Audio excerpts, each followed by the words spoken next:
13 years after being without a permanent home, ground was broken today for the construction of a new fire station in Montego Bay, St. James. But with a growing population, questions are now being raised about whether the state-of-the-art facility can effectively serve the parish.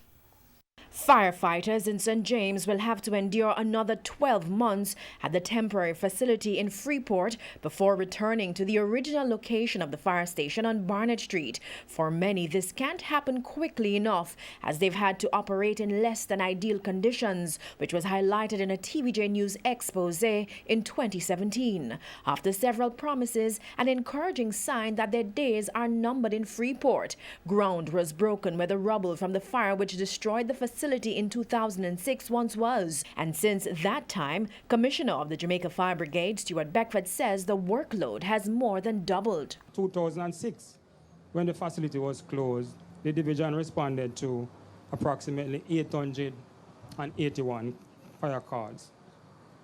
Fast forward to 2018, where the division responded to approximately 1,700 fire calls. It's estimated that there are over 200,000 people living in St. James, the parish not only growing with residential developments but commercial ones as well. It's why the fire chief argues one fire station is not enough. What that will do for the fire brigade, ladies and gentlemen, is to reduce the distance that we have to travel to respond to emergencies, and also to improve on our response time, which is very critical when there's an emergency. It's a view also supported by the mayor of Montego Bay, Homer Davis, who noted that with 40% of the parish's population living in rural communities, there's a need for first response stations in areas like Maroon Town, Cambridge and Adelphi. When fire occurs in these areas, which poses a threat to life and property, with the best will in the world, it will take you 25 minutes to reach Cambridge. It will take you a similar time to reach Maroon Town, and it will take you also a similar time to reach Adelphi.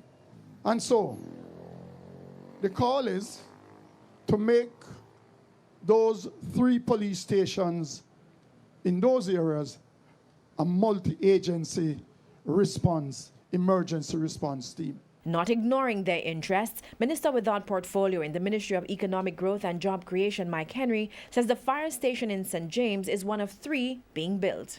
The other stations will be built in Port Maria, St. Mary and Yallis in St. Thomas.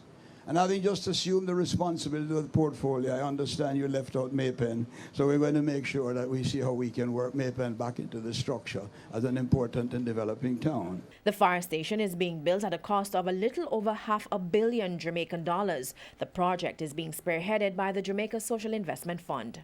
And so this project, which you heard was financed for $30 million with the World Bank, is looking at seismic, as in earthquake.